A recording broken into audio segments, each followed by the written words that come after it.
up. We are here another week. Jadeja, how are you?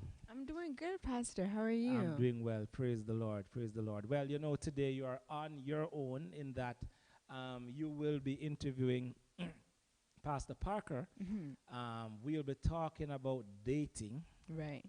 When I contacted Pastor Parker, I asked him which topic would you feel comfortable, and he could only think of one topic. So I guess he's the dating guru. All right. So we're in for a treat today on UPSURGE. Remember, this is UPSURGE, where the surge is always up.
All right. So, can you introduce yourself to our audience?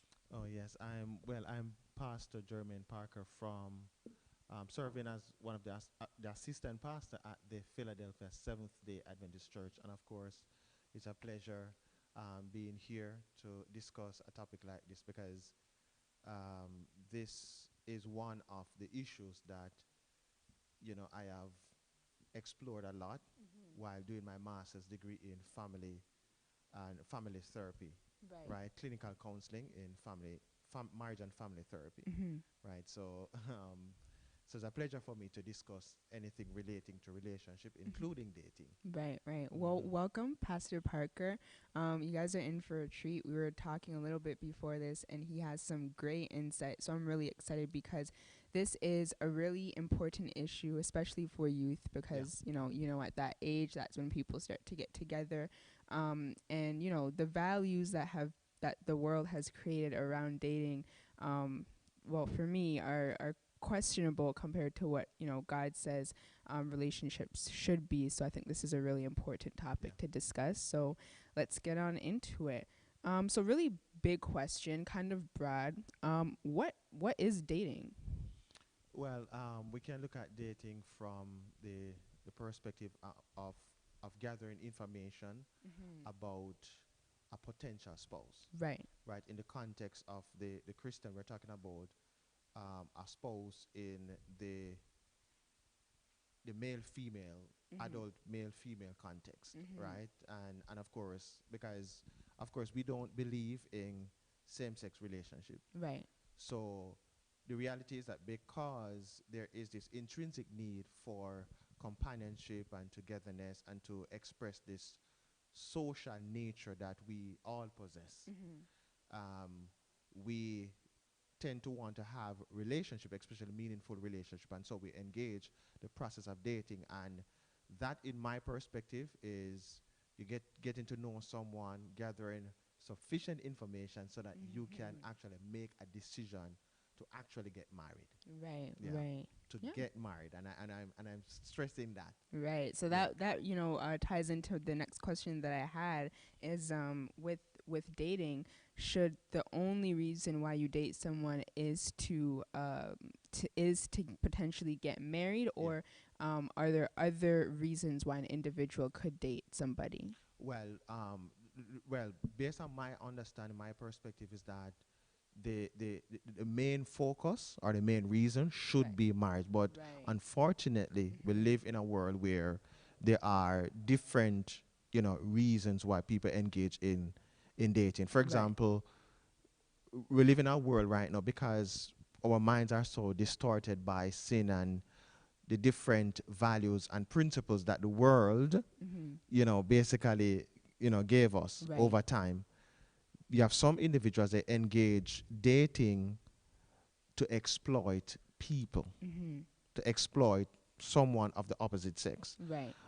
In other words, they might see different things in people's life that they decide that they want, and they are going for it, right? And they're going to use individuals to achieve those things. For example, a young lady might be on a university campus, for example, and she Right. might be someone who is famous, so to speak, and everything is going on well for her. She's doing well in sports. She's doing well academically. Many individuals embrace her on that campus.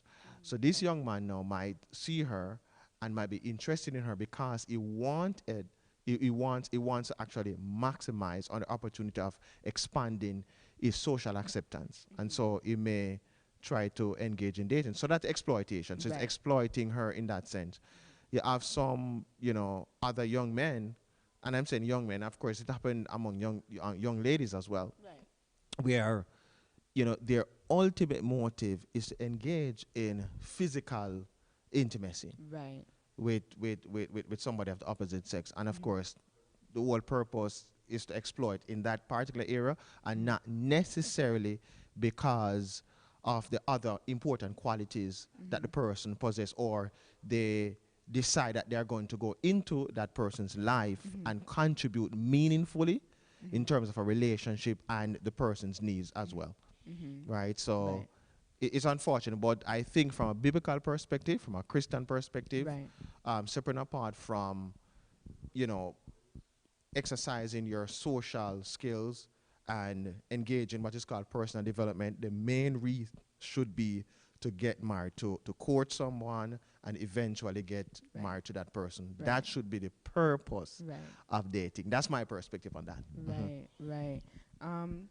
Thank you for sharing. Yeah, I think in today's day, there's so many other reasons for dating, that kind of contradict what the Bible says a relationship should be. So, Including, in fact, you have some person date as a rebound. right, yes. And they date somebody else in order to make someone else jealous, to get Right. back at somebody. Right, Right? And so you don't want to be in that kind of situation where somebody not. meets you and want to be in a relationship because the person is hurt by somebody, right. and the person want to get back to that person, so the person date you in order for the person to get jealous, and not necessarily because the person is deeply and genuinely Right. interested in you. And that would be Exactly. unfortunate. Exactly, which is why I think it's really important to get to know the person or the candidate Yeah. who you're looking to pair up with, to get to know, what is their reasoning for being with you, get to know some of their Yeah. story, before you make that decision, because it can impact you in the future if it's not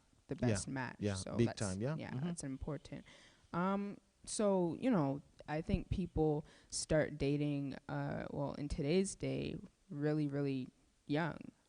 So what do you think is the correct age, or is there a correct age or period in someone's life when they should begin to date? Yes, I like the idea about period of time instead of an age. Right. Right, because I don't have a recommended age. I know that based on research and based on the norm of society, the average young person, they say that they start dating at the age of 16. Right? Really? Yeah. Yeah. One data suggests that as well. Some start date at the age of even 12, as low as the age of 12. Right. Right. For me, I am very, very uncomfortable with that age group. Right. Right. And of course, we can discuss that a little more. Yes. But for me, in terms of a general guideline, I think that because you understand that, dating is basically getting to know someone, gathering information in order to make a decision for marriage, I believe that a person should start date when they are in the season of life Right. to get married. Get married.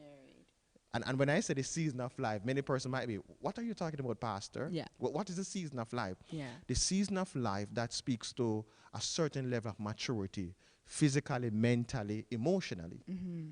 And the truth is, many teenagers are not at that place. Not there. Because remember, to take on the commitment of marriage, it's a huge responsibility. Yeah, lifelong.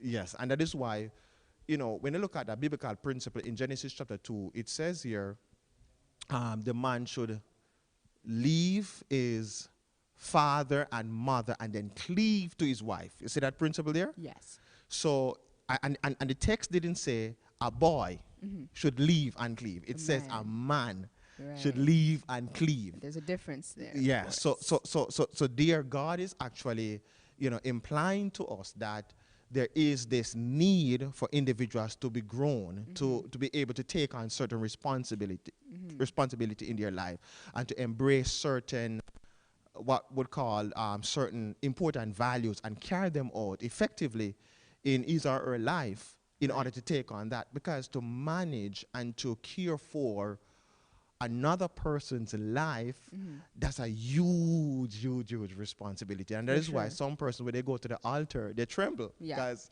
what am I doing? This is a big responsibility to know that you are responsible for another life. person. And not just another life, but other lives too, because you're going to have babies shortly for some people.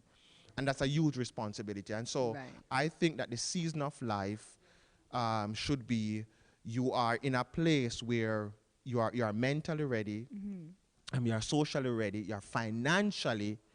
So I think that's a big one too. Yeah, to some extent, right? Yeah. And I want to touch on the well, actually before the next question, I want to touch on the financial one, because I think people see dating as, okay, it's a relationship, I'm interested in this person, but there's other factors that come in when you realize you're going to be spending the rest of your life with this person. So you have to think about, I feel like, what does stability in life look like? Am I able to be stable with this person, financially, mentally? There's so many factors that come in. So can you touch on the financial bit just a bit? Yeah, just before I go there, I just kind of want to speak back to the whole idea about when person should start dating, because some person might be in the teenage category now, and they are saying that, Pastor, you're not speaking to my situation right now. Right. The reality, and of course, even teen, they have the need for relationships, to socialize, to engage, to interact. Of course. Because that's how we are created. And of course, that should be expressed. But I don't think that should be expressed in the context of a singling out kind of relationship. And that's dating for me. Right. So my recommendation is, like, for teen in general, 13 coming up and so forth, they should engage in generalized friendship interaction. Right. Right, where you interact with the opposite sex in different settings. And that is why the church, from time to time, have different events, such as social events, banquet and so forth and so on, so that individuals can come together in a group fashion and date without, singling out, where expectations are heightened. And when expectations are heightened, that's how people get hurt, when an individual is eventually not interested anymore. Right, so you kind of want to prevent that. And the truth is, and the reason why I am tentative to recommend teen to actually get into that, because you're not necessarily ready for marriage. You don't want to be in a situation where you have experienced several breakups. That can be very damaging. It can damage your sense of identity. It can damage your sense of worth. So by the time Mr. or Mistress Right comes along, you're not even ready. You're not at the place mentally, emotionally, to deal with that, it'll be hard also to commit, because, well, it possibly, for some individuals, because, you're so used to being, like, in multiple relationships, when the actual time comes to settle down with one, committing could be a challenging thing, I could imagine. So. And not only that, but because, and why commitment might be an issue too, you have some persons, right, having gone through several breakups, that's actually rejections over a period of time, and rejections are very painful. And sometimes people, while dating, before when they are breaking up, they try their best. Some people to do it as gentle as possible. But still, it's still a rejection. It still suggests that I don't want you.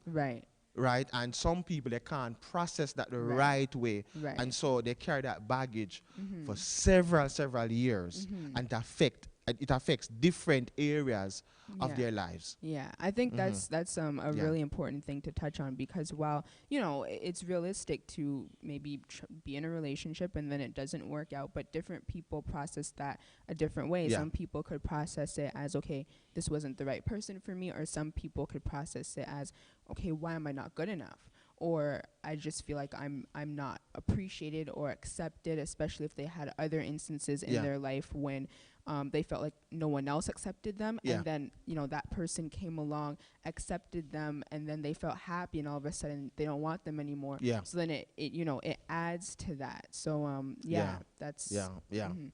So to go back to the financial question now, Yes, you yes. were speaking about the financial question Yeah. in the context of dating or Right. just in general? in the context of looking at maybe a relationship like long term, because obviously when people start dating in life, your financial situation might not be the best, because you're young, you're growing, you're developing Yeah. your finances and things like that.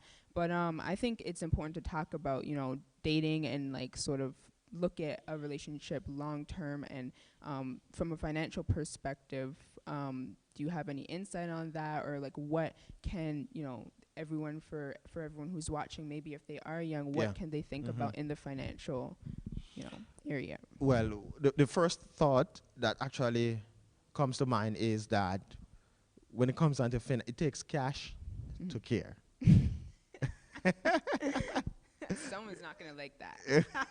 It takes cash to care, right? And of course, there's a lot of power surrounding finances, Right. right? And of course, to be able to be placed in a position where you can take care of your personal needs financially, that's a huge thing, Mm-hmm. because you can assert your independence as you approach the whole dating process. Right. And of course, you can contribute to the experience of dating when you eventually reach there, Mm-hmm. right? And finance helps to enrich relationships as well. Of course. I'm not saying it's not. It's the most important thing. I'm not Yeah. saying that. Yeah. Because for me, I think that the most two important things in the context of any relationship, including dating, mental health and your spiritual life, right? Yes. We can talk about that a We little can bit. talk about but, that. but when it comes down to finance, it's huge, because finance has affected many relationships over the years, including marriage relationships, Yes. right?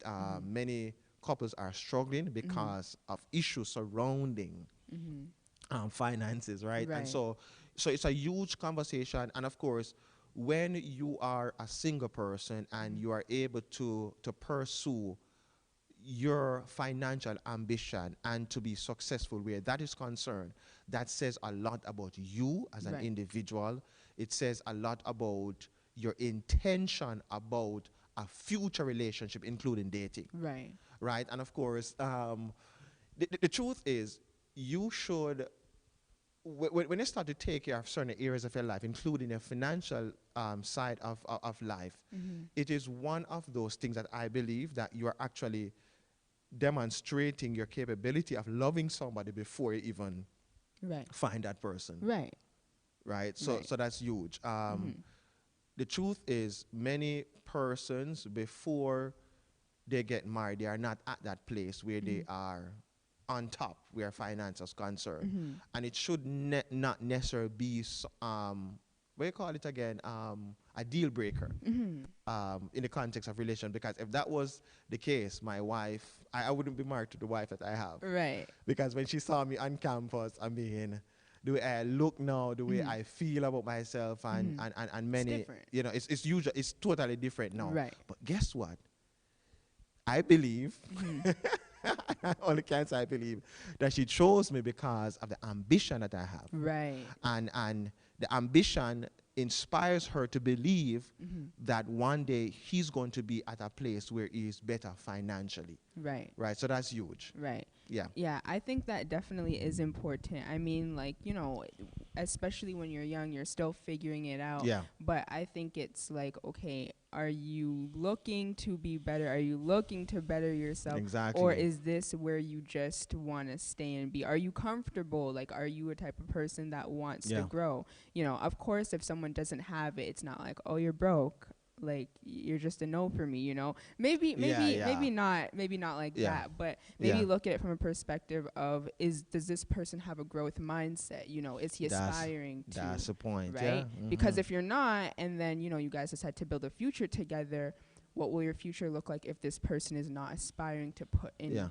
effort, you know, Yeah. in themselves and their finances? So I want to move on then to talk about how important self-development is before you enter a relationship. And what should self-development look like? What kinds of morals and principles and standards should one have before entering a relationship? Yeah. It's huge. It's huge for me. It's on top of my on my list when I consider the whole process of dating. In fact, when persons come to me for like premarital counseling, Right. preparation to get married, you know, when it comes on to self-development, that's a topic that is huge on the list. Right. Right? I don't even jump straight into the spiritual life first Right. until I touch on the area of mental health. Right? And of course, and I think before an individual engage in what is called the dating world, some people call it the dating game or the dating arena or whatever. Yeah. Right? So that's how some people call it, right?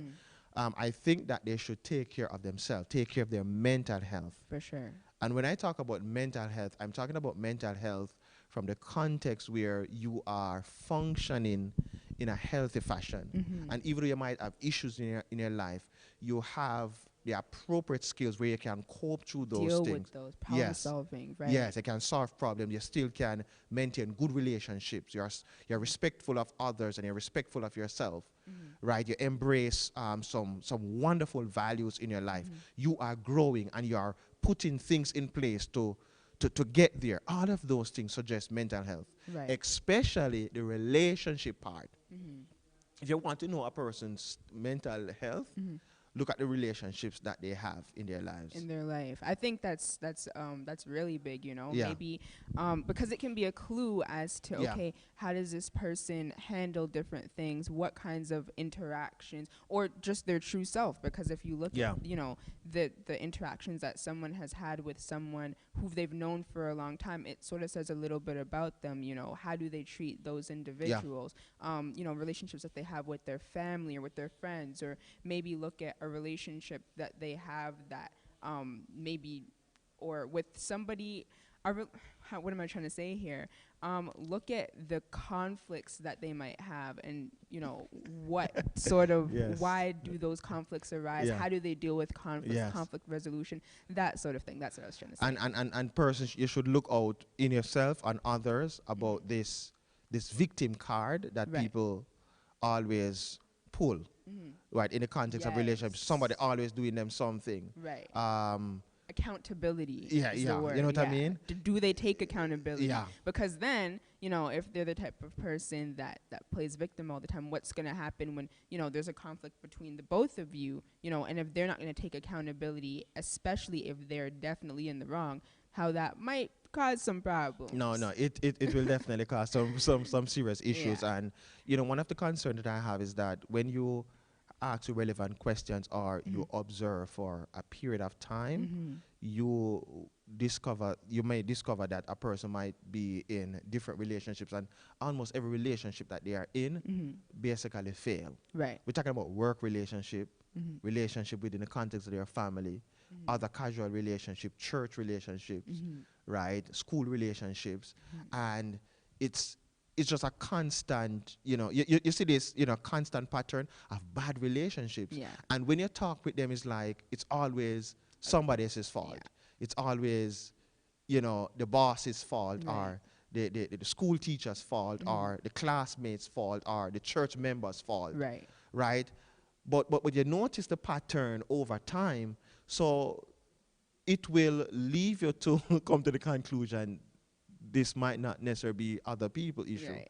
You might be having some issue in terms of how Yeah. you process problems and how you process people within the context of those problems, and you can't solve problems with people. Therefore, you can't maintain healthy relationships. Right. And that should be a huge red flag. Red flag. And I want to talk about that a little bit later too. Yeah. Red flags. Yeah. But we threw out one, so that's accountability there.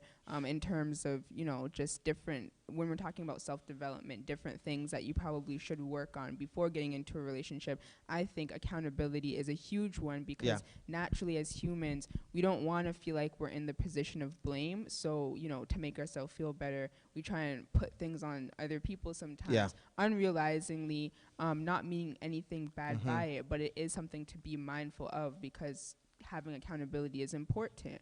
What other than accountability, what are some other skills or just in terms of self-development people should be all right, developing? so let me continue with this. So we're talking about that sense of purpose. You want to ensure that exists in your life, and also the person that you're considering, right, that you're considering embracing in terms of a dating context, have the same thing, that deep sense of purpose, because that speaks to mental health, right? Yes. Also, the ability to, where you have what is called, you're enjoying life, Right. you're enjoying relationships, right? In general, right? And another area is a spiritual life. Yes. Well, we're talking about Christian dating here. Right. Christian dating. Therefore, Spirituality spirituality is a huge, very huge, part, very huge, Yeah. very, very, very huge. And I just feel like it's something that should definitely be developed. Of course, you're always growing in your spiritual life, but I don't think it should be, getting into relationship and then let me find God. This person is going to help me find God. That's a red flag, right? Yeah, that's red flag. Because even in relationship, you cannot be at a place where you are overly dependent on your spouse or your potential spouse for different areas of your life. No, you can't. No. I know that the Bible says we should bear each other burden, yes, as a principle. Yes. But the truth is, it's unhealthy for me to have this high dependence on you as my wife, right? Or you have this high dependence on me, whether it be spiritually or otherwise. Right. It's not healthy for me, because I shouldn't be carrying my issues and at the same time I'm carrying you. Right. And your stuff as well, right? Exactly. So that is why it's important that people actually take care of themselves even before they go into the context of dating. So the spiritual part is very, very important. And the reason why I say the spiritual part and also the mental health part is also, they are important, because remember, dating is about, getting to know someone so that you can end up marrying them. And in the context of marriage, there comes the whole dynamics of love. Right. And so if your mental health and your spiritual life is not at a certain level, you're not capable of loving a person for an extended period of time. Right. You're going to cop out. Right. You're going to throw in the towel at some point. Right. Right? Because you cannot deal with that. Right. Because you are not at that place mentally and spiritually, right, to really love. To facilitate that. Yeah. Right. Yeah. And we didn't even, we talked about self-development, but I think that also plays into a part of self-love. So if you're not able to love yourself for who you are and treat yourself, good with, self-development, taking care of yourself, how are you going to love another person or take care of somebody else, right? Person, right? Yeah. So I think self-care is big. We didn't really touch on that, but I think we touched on it I think last week, and we talked about stress and the pandemic and things like that. So we touched on self-care a little bit, so we won't touch on it too much today. But self-care, self-development, that all plays a part into loving yourself. And you, of course, you have to be able to love yourself, love God, of course, before you can love someone else, right? Yeah. So, and in order to reach to that place where you love yourself, you have to deal with your what is called your issues of insecurities and your Yes, fears in your life. insecurities are And, huge. and many times those are coming from other broken relationships Right, of the past, including family relationships. right. I can speak about myself. I had to spend a significant period of time dealing with me, before I eventually get married. And of course, the reality is that there are, even in marriage, I still dealt with some of me Right. based on my past. And of course, the unfortunate thing is that, I'm not scared to confess, because I was not at a good place when I started dating Right. as a Christian, right, in my early 20s, right? I mean, so in that sense, it has led me to a place where I have hurt a number of young ladies, Right. unfortunately, because I wasn't at that place of healing, Right. right? My fears, my insecurities, right? And how I approached those dating contexts and the eventual breakups, they were really, really painful, right? And I wrestled even with some areas of guilt for a significant period of time, Wow. right? But thank God for Jesus and the grace of God, Amen. that, right? And of course, doing the work, right? And when I met my wife, at a time, personally, I'm just sharing this personally, when I actually dealt with me for a period of time where no dating, just me, spiritually just me, mentally just me, emotionally, until I'm ready. And then she turned up, Right. right? And we That's met on good. campus, and of course we took it from there. And I'm at a far, far, far better place now. So Good. self-care is huge. Good. Yeah, dealing with the fears and the insecurities, because it's especially insecurities, because you know that sometimes because of insecurities, some people might end up dating at the wrong period of time, Right.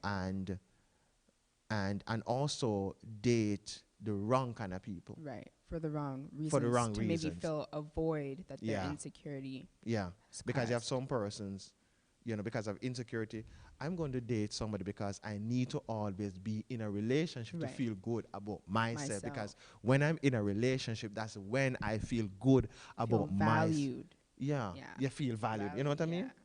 Yeah. So it's not about the person any at all. And that can be really, really, really, really damaging. Right. Yeah. Yeah.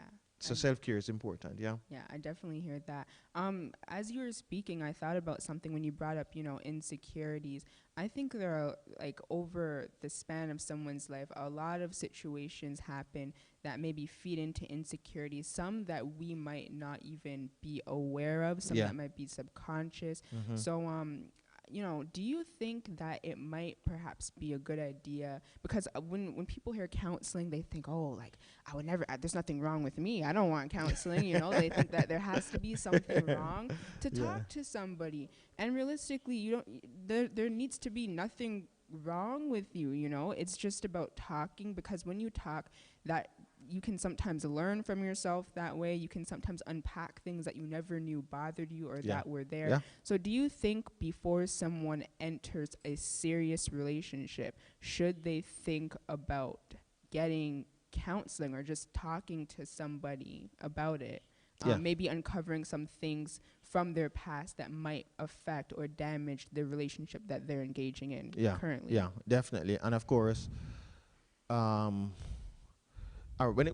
talk about the process of dating, I'm thinking it from this perspective, and I'm strongly influenced by a Seventh-day Adventist author by the name of a Christian author by the name of Nancy Van Pelt, and she spoke about the whole idea of the process of dating from this perspective, where you engage in friendships, dating. I have three types of dating, which include casual, steady and specific dating. Right. And then she talk about engaged to be engaged. Then she talk about engagement and then marriage, right? And I like that pattern. Yes. Right? I think it's healthy. Right? Before a person start dating, you form friendship, right? Of course. Very, very important. And how I look at it is that you you can get to know a person to a great extent without, and I'm going to answer the question because I'm going to get him somewhere, but I kind of want to build a context a little bit. You can actually get to know a person, in my perspective, without going out with that person in a singling out context or circumstance. Right. Right? Because, for example, you might be in the church and you observe. Right. This is my principle. Observe before you converge. Right? So you are friends with everybody, right? And you are casual with everybody. And you are courteous with everybody. And you are in different settings with everybody. But at the same time, somebody pique your interest. Right. But you don't share that interest immediately. You observe for a significant period of time. Right. You observe how the person deal with his or her appearance. You observe how the person deal with issues in the church. Right. You observe how the person deal with his or her educational pursuits and different areas of life. Yeah, and accurate observations too, because they're just being their self, you know. Exactly. When you're engaged, then you know, not that they're not being their self, but maybe they're trying to, put on a little show to impress. So you want to observe someone in their natural. Exactly. So you observe before you convert, and you are picking up a lot of important information about the person without the person realize that you're observing. Right? Because you're being yourself and they are being themselves, right? In the different circumstances that I just described and others. All right. And so, just for argument's sake, you are fully now impressed, right? And then there's an agreement for you to start to date now. Right? And of course, you're moving forward. But at the same time, you are praying about it and you are still observing and you're approaching it with wisdom and so forth. Then come this idea of getting serious. I think that's where I personally recommend that which is called a counseling that is called pre-engagement counseling. Okay. And what does that look like? And that's different from premarital counseling. Right. So premarital counseling is basically a counseling where two individuals are engaged, are committed to each other. They have decided that they don't want to turn back. Right. This is it for them. Right. Based on what they have observed over the period of time that they would have gone through the different process already.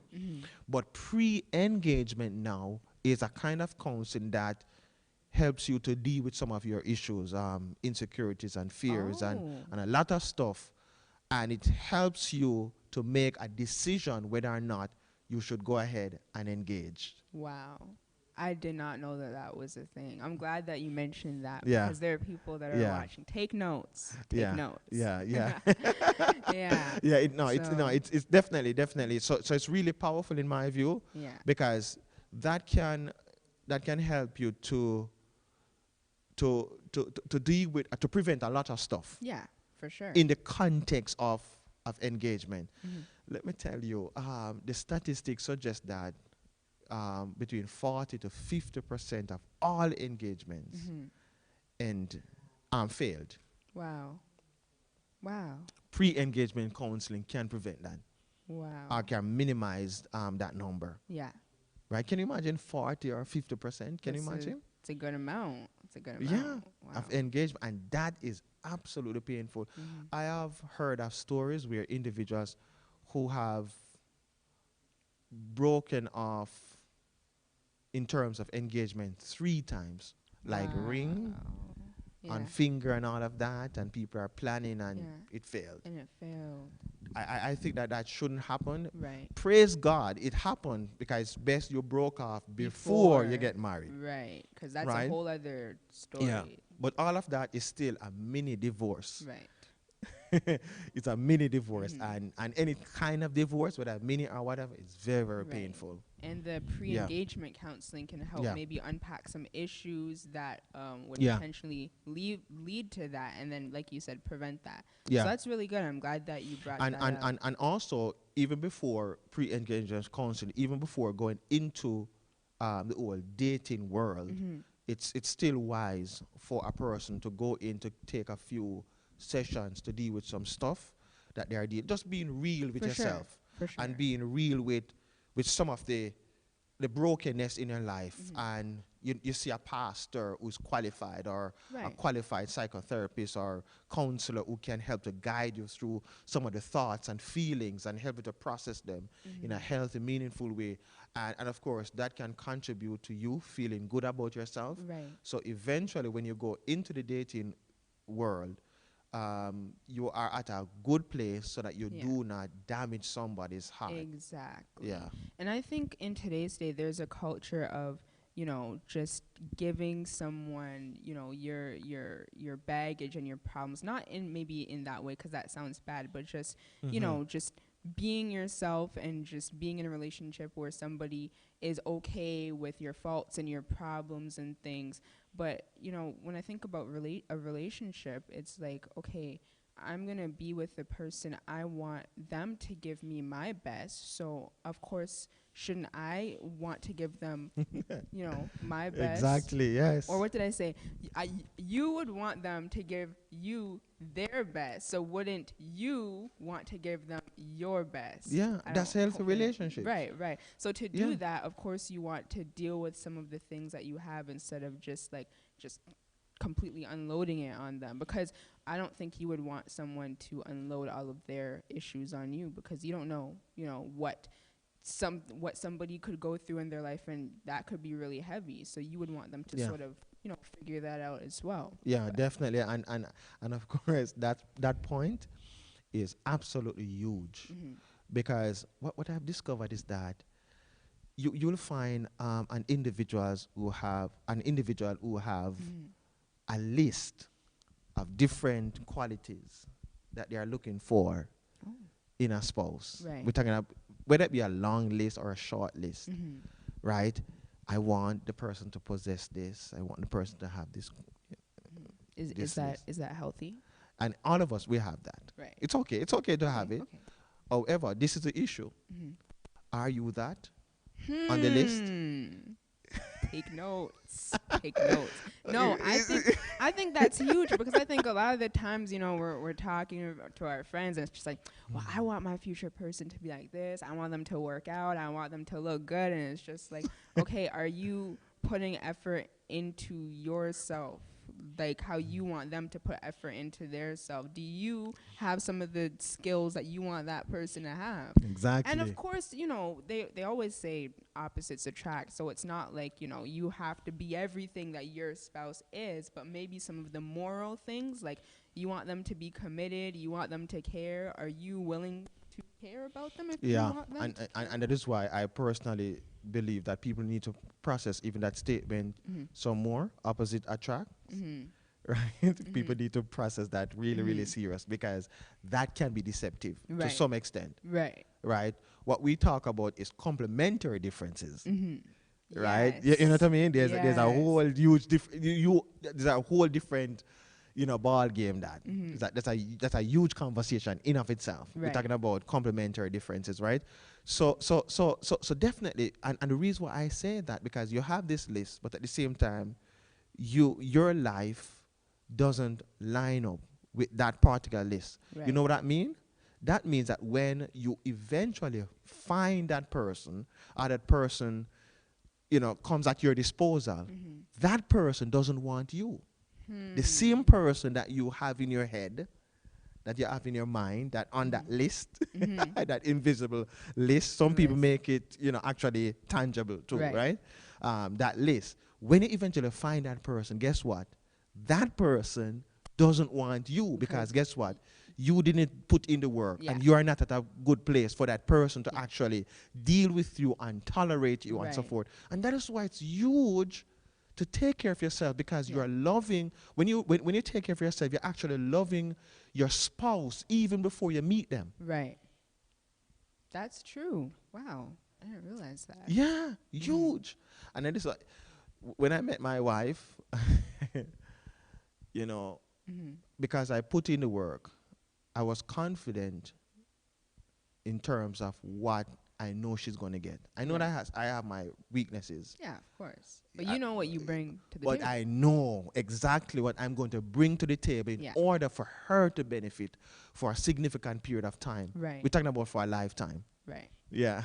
So that's Mhm. huge, right? Right. So it's a right. two-way thing. For sure. For Mhm. sure. Yeah, that's good. Let's see.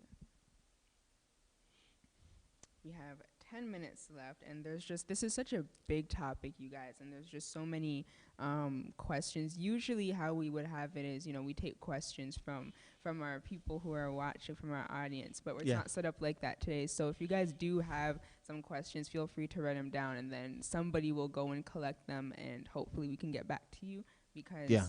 this is, I think, an issue, well, not an issue, but a topic too that I think needs to be more discussed Yeah. in the church. Because of course we want to help each other to make the right decisions. So even though it's a topic that I feel like is sometimes shied away from, I think it needs to be discussed more. So Yeah. yeah. I think so too. Yeah.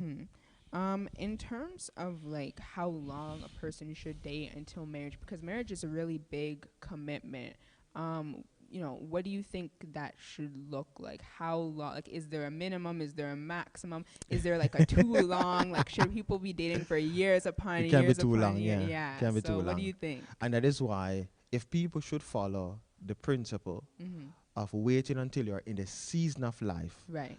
that can prevent you from having this stressed out Mm-hmm. dating process. Right. Right. Right. And the reason why I said that, because I have known of cases where a person's dated for like 7, 8, 9 years. Wow. It's a long time. That's too long. Yeah. Especially for Christians. Mm-hmm. Because you know what happened? People start to compromise important principles and boundaries, Right. where a person start to engage even in sexual relationship, Mm-hmm.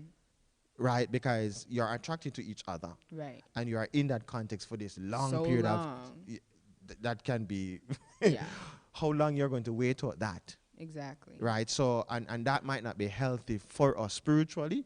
So I kind of want to put that out there. And so the season of life is very, very important. Mm-hmm. And one of the reasons why some people reach that that length in terms of the dating process is because they have not put in the work. They are not in the season of life, and so they have to constantly delay. For example, like a man, most guys, they would not necessarily feel confident in terms of going all the way. They might really, really like and interested in you, but they might not feel confident to go all the way with you because they are not at that place where they actually can really take on you as a responsibility for the rest of their lives. Right. And so they want that time to get that personal development, to get the career in, to embrace, to realize those ambitions and so forth, right, before they actually make that decision. Right. And sometimes some of those guys, even though they're genuine in their hearts, they might get a lot of backlash from people to say, why are you waiting so long? Why are you drawing out the young lady so long? He cannot make that decision because he doesn't feel secure within himself financially, educationally, and so forth, and he needs to actually take care of that. Right. But unfortunate thing, he shouldn't have been, in my view, he shouldn't have been in that relationship if he's ready to get married in the next 2-3 years or whatever. Got it. So my recommendation is that I think that people should date at least 2 years before marriage. Okay. It's not everybody follow that principle. Some persons, they date for like 6 months, 9 months, married, and they have long, healthy, striving marriage down the road, right? I would praise God for that. Right. But the data suggests that when a person date short, right, in a quick fashion, you end up marrying a stranger. You end up going to the altar You with don't a know stranger. enough about them. Yes, Yeah, and you've already made your decision. Yeah, Right. And then Yeah. you can end up regretting Yeah. it. Yeah, I can definitely see how that would yeah, be an issue in the long run. yeah.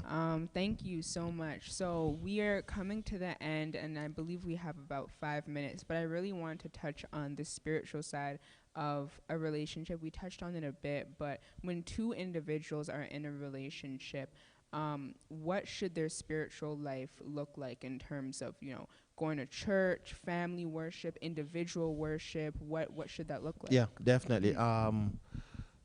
what I want to say on this point, Mhm. do not be unequally yoked. Right. And of course, unequally yoked in the context that I'm talking about, it can exist within the same denomination, Right.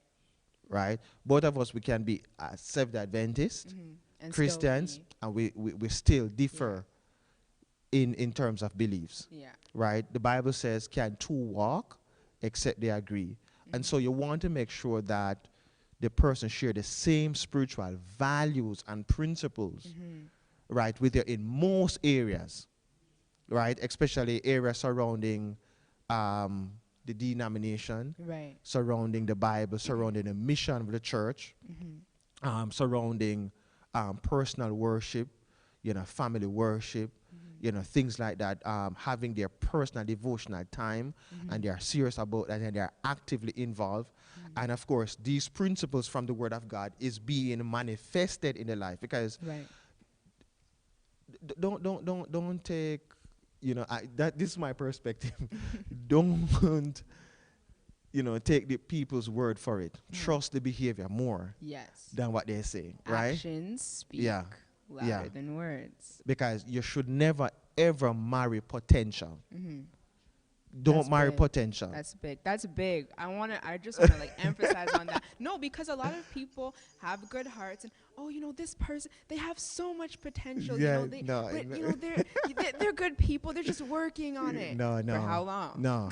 You need to see certain principles, godly principles being manifested in their lives, Right. not just at church, Mhm. but what does that look like? What their faith looks like at work, at school, in the community. And you want to make sure that you see that being manifested, not just mouth talk, because Right. a lot of young ladies are messed up right now, and young men are messed up right now because they took somebody for their word. Because let me Right. tell you, I can tell you all the things that you need Yeah. to hear Yeah. and get you at that place that I want you to be at, Mhm. and then drop you like a hot potato or drop you gently. Mhm. But it's still Either painful. way. Yeah. Yeah. So, all right. Thank you. Yeah.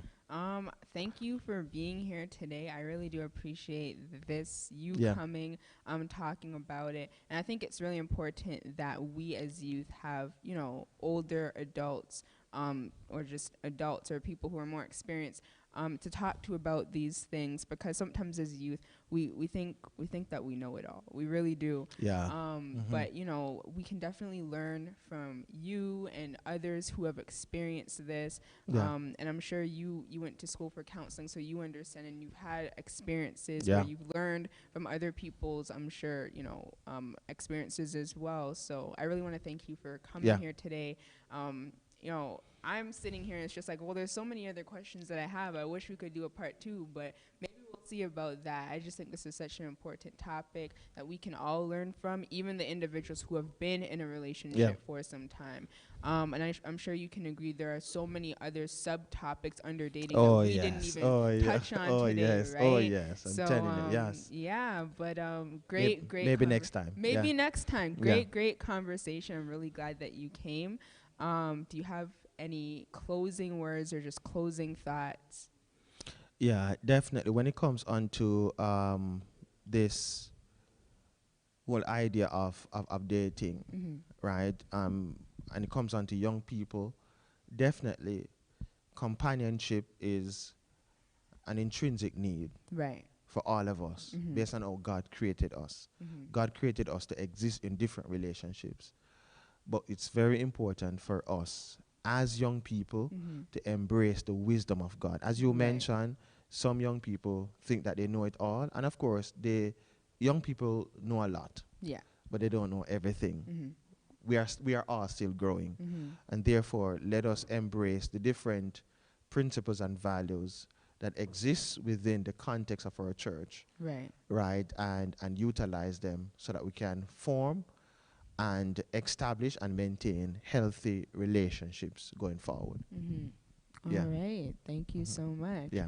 Well, we have come to the end of our conversation today. I really hope that you all have learned something from this discussion here, and I'm glad that you tuned in. And if you know someone who maybe would benefit from this conversation that didn't tune in, well, you can go ahead and watch it after and you can send it to them because it might bless another individual. But I want to thank all of you guys for tuning in, and of course, thank Pastor Parker for coming.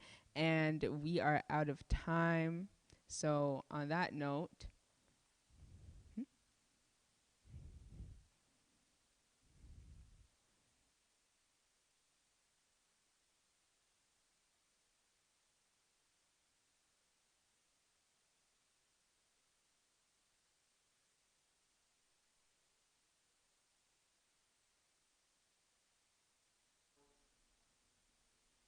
Such an interesting interview.